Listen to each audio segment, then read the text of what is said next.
মাঝারকে কেন্দ্র করে দুই গোষ্ঠীর বিবাদ চরমে, দফায় দফায় বিক্ষোভ, উত্তেজনা চরমে। পূর্ব মেদিনীপুর জেলার কসবার পটাশপুর এলাকার ঘটনা। স্থানীয় এলাকাবাসীর সূত্রে খবর, দীর্ঘদিন ধরেই কসবার পটাশপুরে রয়েছে একটি মাঝার। এই মাঝারকে কেন্দ্র করে স্থানীয় এলাকায় দুই গোষ্ঠীর মধ্যে মতানৈক্য দেখা যায়। তারপর বেশ কয়েক বছর আগে কলকাতা হাইকোর্টে মামলা হয়। সেই মামলার রায় এক গোষ্ঠী অর্থাৎ ফৈজুর রহমানের পক্ষে যায় বলে স্থানীয় সূত্রে জানা যায়। কিন্তু অপরদিকে তাজিয়া উরুস কমিটির সভাপতি শেখ মুন্না জানান, আমরা 4 বছর সেখানে উরুস করে আসছি।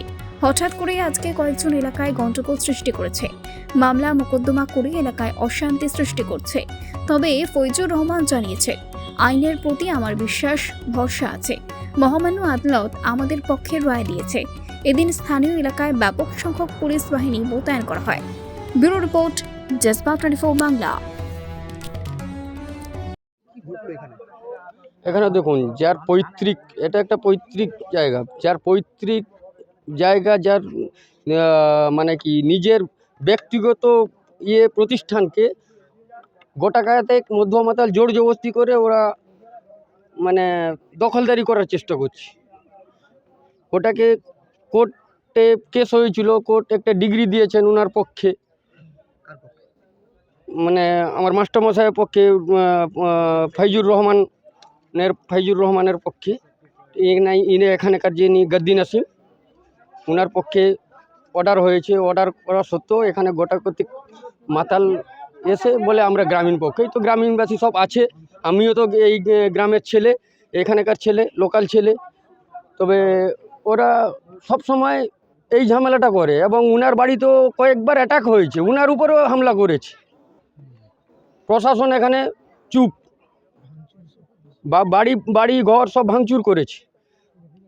ওই উনার সুরক্ষার জন্য উনি একটা কেস আপিল করেন কোর্টে। উনি আজকে ডিগ্রি পেয়েছে, আজকে ডিগ্রি পেয়েও এই মাতাল সব এসে, মধ্যমাতাল সব এসে এইসব জুড়ে ঝামেলা করছে। এই তো মির্জা শাহজাহান বেগ, বাড়ি কসবা পটাশপুর। ঘটনাটা যাই হোক, এখন মুদ্রা কথা যেটা হচ্ছে স্যার, এই জায়গাটা পীরস্থান, ইনার নাম আছে, ইনাদেরই বংশধর। ইনি যেহেতু কোর্টে পেয়েছেন, এই জায়গাটার সুন্দরভাবে, ভালোভাবে এই জায়গাটার সুন্দর কাজ হোক, আমরা এটা চাইছি।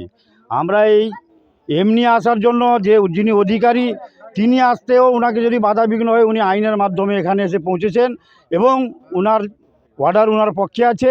আমরাও চাইছি যে ওনার কাছে থাকলে এই জিনিসটা সুন্দরভাবে, ভালোভাবে পরিচালিত হবে এবং এটা ইনার যেরকম তাহের শাহ রহমতুল্লাহ আলাইহির নাম আছে, আরও নাম বাড়বে এই বংশের মধ্যে থাকলে, এইটা আমার বক্তব্য। বিরোধিতা, এটা পীরস্থান প্রায় 76-এর দিকে বংশে আসছেন ইনারা। এই আব্দুল করিম শাহ রহমতুল্লাহ আলাই, ইনারা কে না আগো আব্দুল নবী দুরবেশ রহমতুল্লাহ আলাই থেকে ইনারা বংশ। আমাদের জন্ম নেই, ইনাকে আমরা দেখেছি। ইনারও 50 বছর ইনি পর্দা করেছেন, ইনার 76 সালে পর্দা করেছেন। ইনার নাম বা শহরাত ইনার সব জায়গায় ভালো আছে এবং ওনার যে বংশধর বর্তমান ইনি আছেন, ইনি আইনে পেয়েওছেন।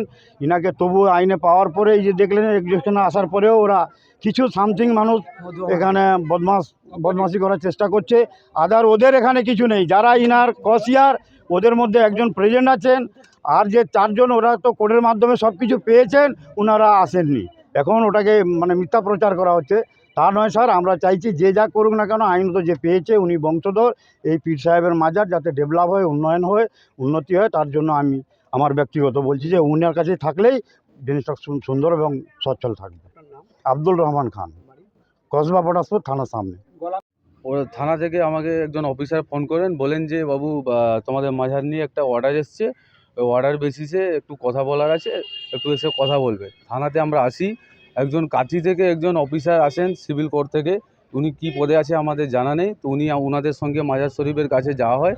যাওয়ার পরে উনি একটা এই পেপারস, এটা কোর্টের পেপার কি পেপার আমরা জানি না, এই পেপারসটা বের করে এর মধ্যে লেখা আছে, লেখাগুলো পড়ে দিলেন। পড়ার পর বললেন যে 1 ঘন্টার মধ্যে মাজারে যা মালপত্র আছে বের করে দিয়ে আপনারা মাজার, ইনি অর্ডার পেয়েছেন ফৈজুর রহমান, ওনারকে ছেড়ে দিন। আল্লাহ স্যার, কী বেসিসে অর্ডারটা নিয়ে এসছেন, কী ব্যাপার, আমরা তো কিছু জানি না, কিছু অর্ডারে কিছু পাইও নি। তখন বলছে আমি তো জানি না, এই রাকিবা বিবি, ওর স্বামী হচ্ছে আব্দুল হাকিম মিয়া, ইনি ভার্সেস আর যতজন মেয়ে আছে ওনারা উনাকে জালিয়াতি করে কি দিয়েছে সই করে ওগুলো তো আমাদের জানা নেই। এই আব্দুল হাকিম মিয়া যিনি আছেন ইনি হচ্ছেন পীর সাহেবের ছোটো জামাই।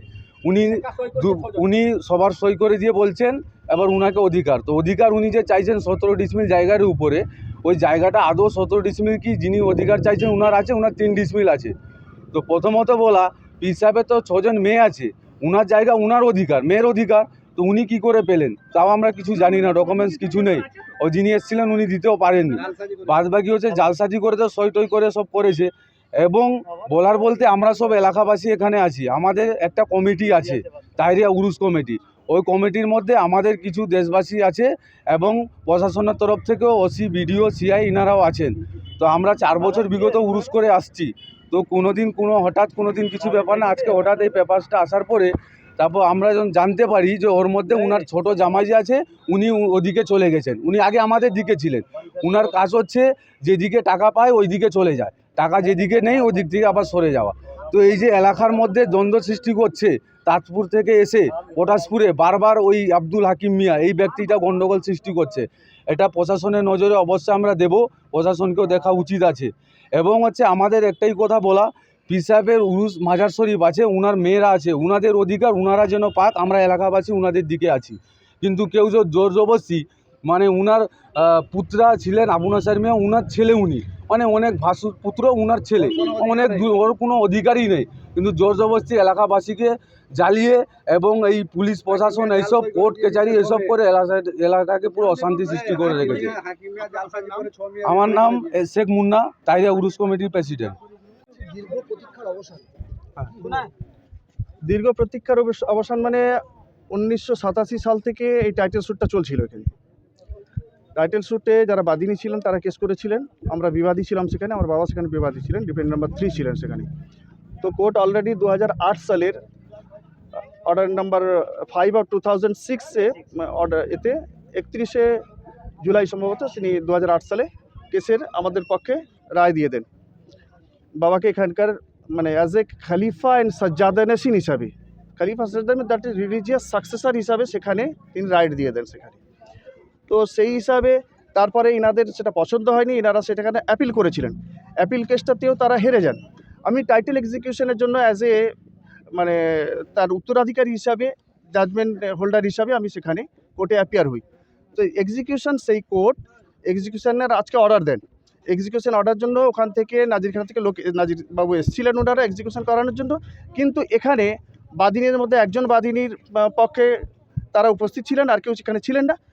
এবার হয়েছে কি, এখানে যারা অবজেকশন দিচ্ছেন এরা কেউ কিন্তু এই জায়গার কোনো ইন্টারেস্টেড পার্টি নয়, এখানে তারা না বাদিনীদের পক্ষে না বিবাদীর পক্ষে, এরা হচ্ছেন totally third person, vested interested person.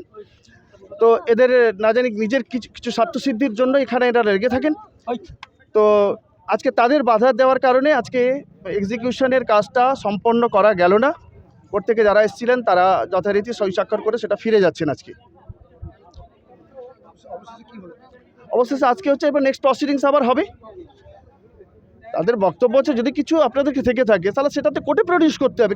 কোর্টে আপনারা বাদিনীরা কন্টেস্ট করেছেন, তো বাদিনীদের জন্য যদি কোনো কাগজ থেকে থাকে তার কোর্টে তারা নিশ্চয় সাবমিট করা উচিত। সেখানে কোর্টে সাবমিট করা তো দূরের কথা, কোর্টে সাবমিট করতে পারেননি, কোর্টের অর্ডার অলরেডি হয়ে গেছে তারপরে।